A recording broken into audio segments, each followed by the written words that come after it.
মুহাম্মাদুর রাসূলুল্লাহ মানো, তো তুমি সেজদা দাও। তুমি আমারে ডাকো, তুমিও ডাকবা না আমারে, তুমিও আমার একটা সেজদা দিবা না, তাহলে তুমি ধর্মের পাশে ইসলাম লেখলা কেন?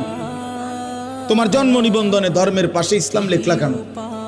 তোমার পাসপোর্টে তোমার ধর্মের পরিচয় ইসলাম লেখলা কেন? তোমার জন্ম নিবন্ধন সনদে ধর্মের পরিচয় ইসলাম লেখলা কেন?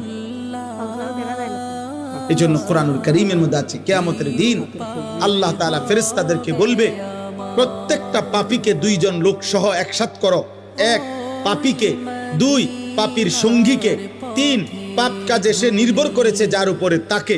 এই তিন নাফরমানকে একসাথ করে দাঁড় করাও জাহান্নামের দিকে বরাবর করে।